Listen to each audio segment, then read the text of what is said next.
everyone. Thank you for joining BASW tonight on this momentous occasion where we are celebrating the wonderful work that social workers do in direct work with children and relationships with children. Um, I would like to welcome you in joining my story, a story of humanity and hope. Ubuntu means that humans are only human because of the humanity of others. That everything we accomplish in this world is only because it is measured in terms of achievements of others. And mostly it means that I am because you are.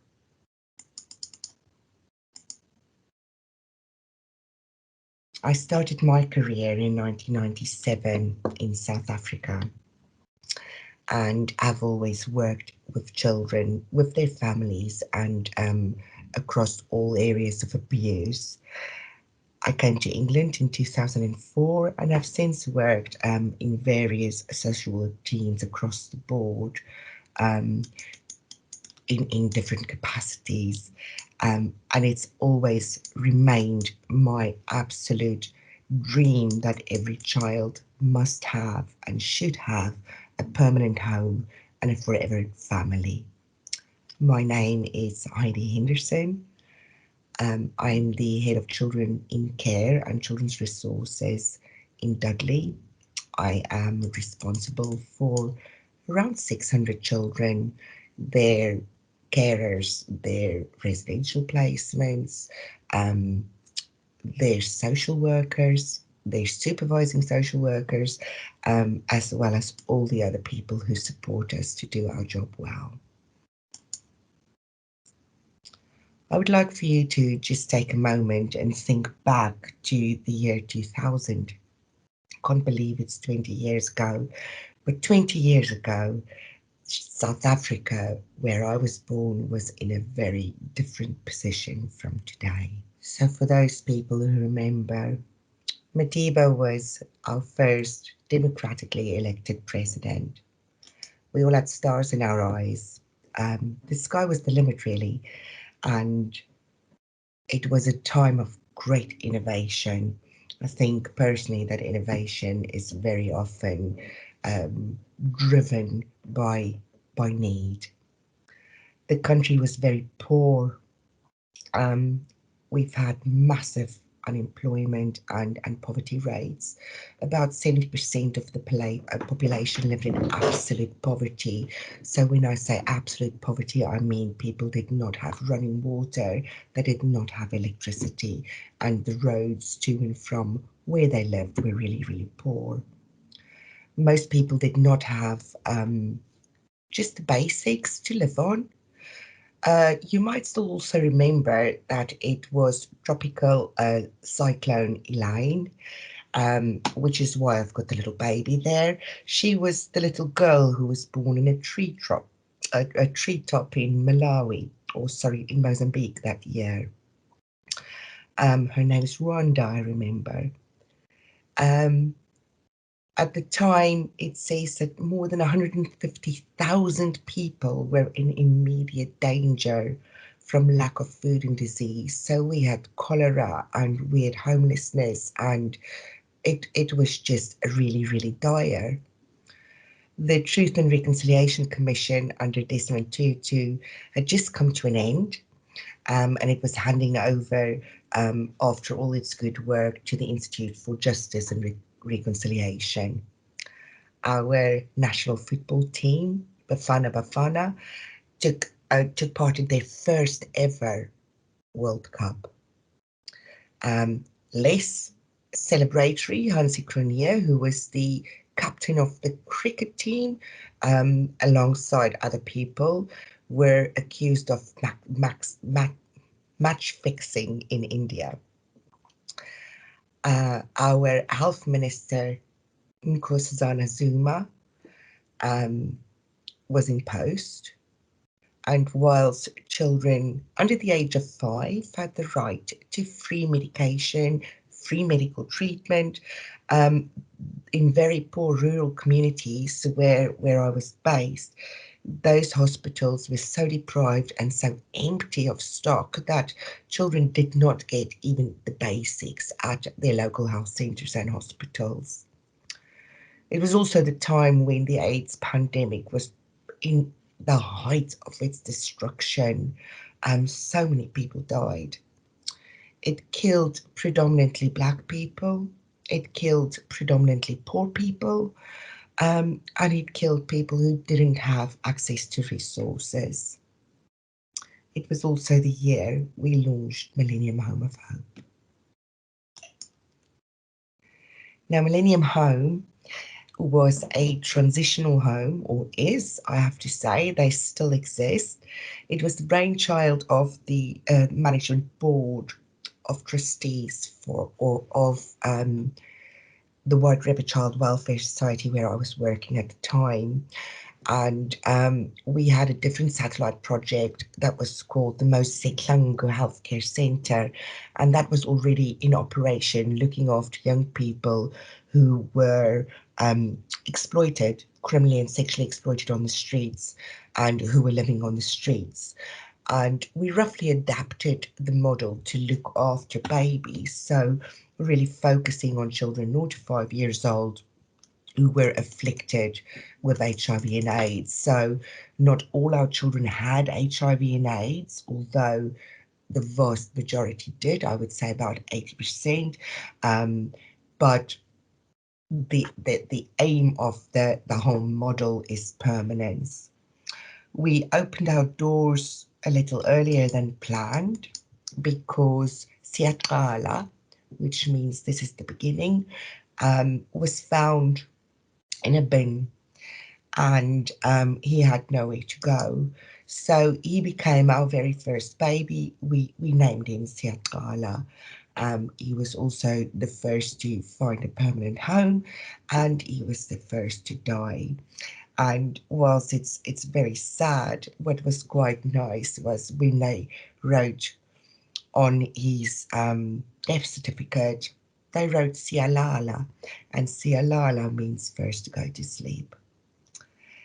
At the time, we did not have antiretroviral drugs, and those that we did manage to get for our rape trauma centres came from the US, and they provided these for us free of charge. I suppose we were some form of a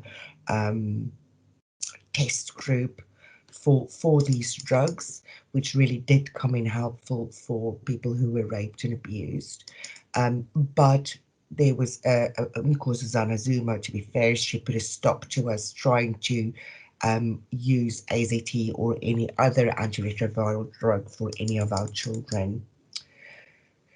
So the reality was that the majority of our children who did come to us will eventually die. Well, we all eventually die, but will probably die before they reach the age of 5 years old. The home was very, very busy. We obviously had a constant flow of people because we had foster carers coming in for training. We had doctors coming in, all volunteers. We had a speech and language therapist coming in. We had some teachers coming in to help and do nursery education. Members of the board would pop in. I was also in charge of fundraising, so we constantly had potential funders coming through the home for us to work on that. And we had some fun people visit too. So I've mentioned Bafana. They came. They came to visit our children, which was just a momentous day for them. As the social worker and then project coordinator a bit later on, my role was basically statutory social work from the front door right through until permanence. So it included assessment, court work, training of our carers, foster care approval, so the ADM decisions, matching, presentation of matching criteria to court, which is a bit different from here, and then kind of the less nice bits of it, which would be around planning funerals.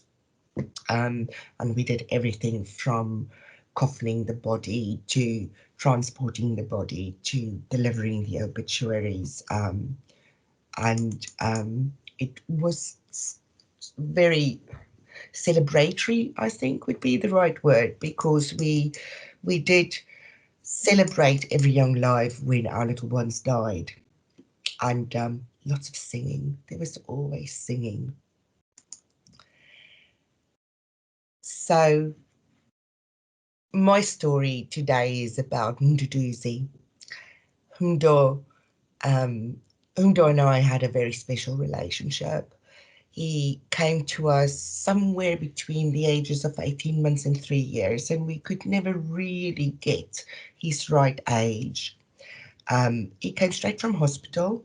His mummy died, and he was sleeping next to her when that happened. And he was absolutely heartbroken.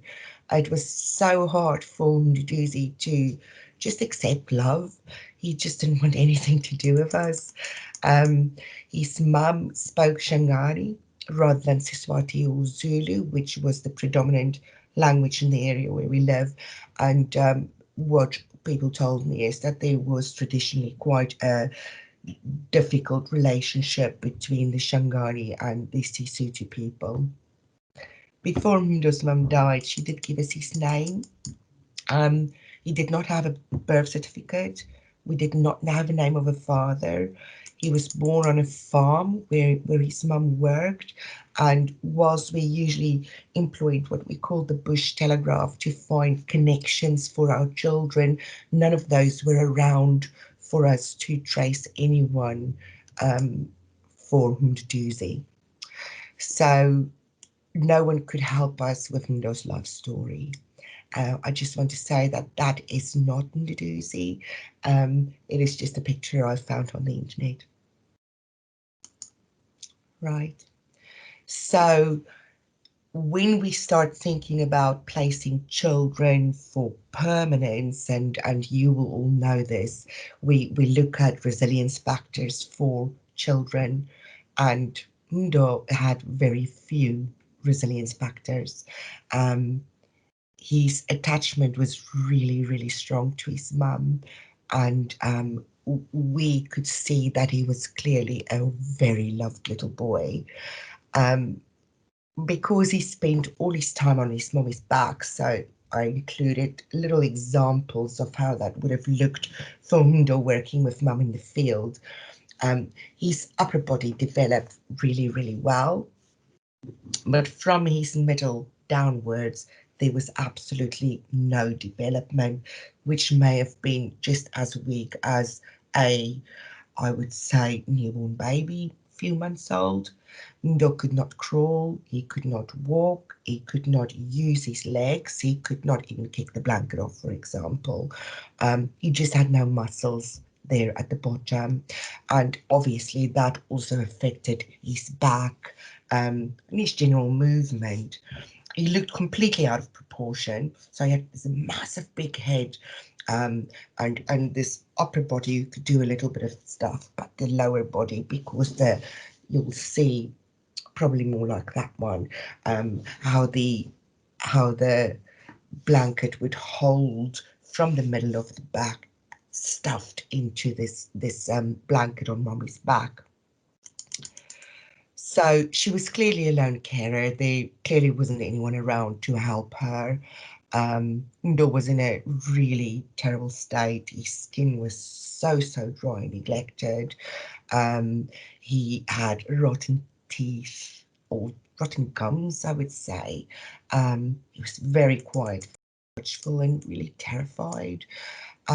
He couldn't respond to us because he didn't know the language we were speaking. So even though, we had lots of staff who could, who were speaking Siswati, and even though I could speak a little bit of Siswati, Ndo did not know that language. His language was Shangani. So he wasn't a happy baby, and I can imagine that no one under those circumstances would be. He missed his mommy terribly, and then he came to this strange house that's very different from any other house he's ever lived in. It was smelling different because, you know, all the different types of cooking. He did not manage the new food very well. He did not like the taste. He did not like the texture. He just was not interested. He didn't even want to cuddle. He didn't like the new milk. He was clearly still on breast milk. And then, despite all of this, we just gave him a really hard time because Ndo was being poked, you know, treated for scabies, getting injections, and just pulling the permanent teeth that's gone rotten, so, or pulling the teeth that's gone really rotten. Um, it was just really not a good experience for him, and I think those first few weeks was really awful.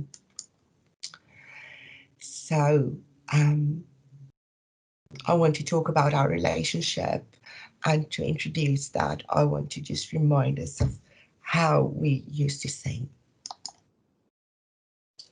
Whenever I think of Millennium Home, I think about singing, I think about dancing, and I just see the kids around their little table every morning when I turned up. It would be this massive ritual.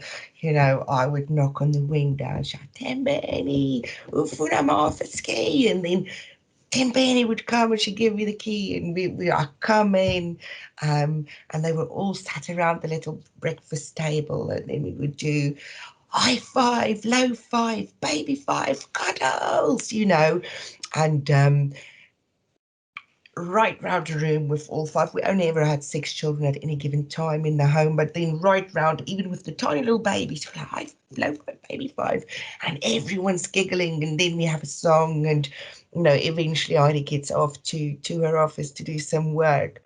Now, Hundo took to this ritual, which was brilliant because it allowed me to then every morning assess where is he, not only in his physical well-being but also in his emotional health well-being. You know, is he crying today, is he smiling, is, you know, where is he, what is the level of emotion and the level of energy this little one had every day. So initially Mdo was kind of standoffish about this, but because all the children had such a, you know, it was just such a ritual, he just got pulled into it, and very slowly and eventually it was like, me, Mama Heidi, me, I'm next. So it got better and better, and obviously with his little body not working the way it should, we had to do a lot of exercises to strengthen those muscles, and started kind of like shuffling, and because he was shuffling, but you know, he did not like using those little legs, but he did like sweeties. So you know, we didn't give children a lot of sweets because sugar obviously does not go very well with HIV and keeping the immune system well. But we had this long corridor in the home, and I would go sit just a little bit away from him and say, come on then, Ndo, he's a sweet. Come give me my cuddle. We can come have a sweetie. And Ndo becomes shuffling. And just as he's almost with me, I would just move 2 steps away. And he would be so angry. And he would scream and protest. And, you know, like, come on, Ndo, come give me my cuddle. And I'll shuffle Ndo again. So we got these little legs walking, working. And then by the time we finally get to the end of the corridor, I would just scoop him up, and you know, we'll have this nice big cuddle and giggle. So whilst we couldn't understand each other's spoken language, I think we developed this really close bond where he really told me everything I needed to know about him, and it was probably the best time of my life working at Millennium Home. So like I said, every morning this little process helped me to assess children, see where they are, see that little development of the personality, how they come out, how they blossom, um, you know, what they tell you through their behavior then informs the bigger picture. So when I see something like this child is too young to tell me what they think. I get really frustrated because everything the child does the whole time tells us what they're thinking, what they're feeling, how they're behaving.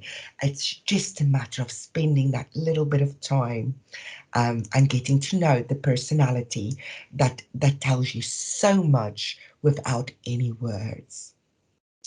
So we did manage to find, I apologize, we did manage to find Ndo a family. Um, it was wonderful. Um, we found a carer from a very poor community who would match something that Ndo found familiar. And we needed to find a carer who was central to hospitals, who was close enough to the road, where she could get good transport. Her home circumstances probably reflected very much what Mudo would have had had he lived with his mum, apart from, you know, a little bit more money so that he could have healthy food, healthy diet, but living with this woman whose own children did not get the opportunity to have children because their own children probably died of HIV and AIDS. At the time, I mean, apartheid created this market for us where we could recruit carers who were very much an older generation who used to work in white people's homes. And, you know, now that they're older, they're supposed to look after their grandchildren and their great grandchildren, but a generation was wiped off and there was no one to look after. So we provided the little ones to look after.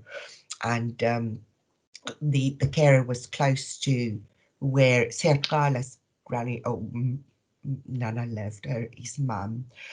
So she had already gone through the whole process of looking after a very sick baby and seeing him through until he died. So his mum attended all the training. We did all the introductions. We extended some visits, and he had his overnights, but then always very happy to come back. And then on that final day, when I handed him over to his mum, he looked at me and I said, "You're going to come back to me, Mda?" And he just would not. No, he wouldn't even look at me. He just buried his little face into her arms. It was a very happy day.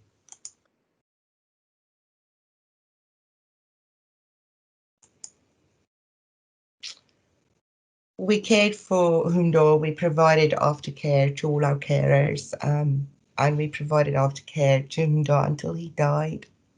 Um, his was the second last funeral that I attended before I came to England.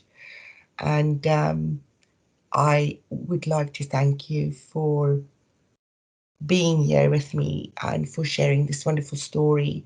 Um, and just keep in mind that the social work relationship is precious, and together we can do anything. Um, and together, you know, if Mundo can find a home, any child can find a home. It's about us looking hard enough. Thank you very much.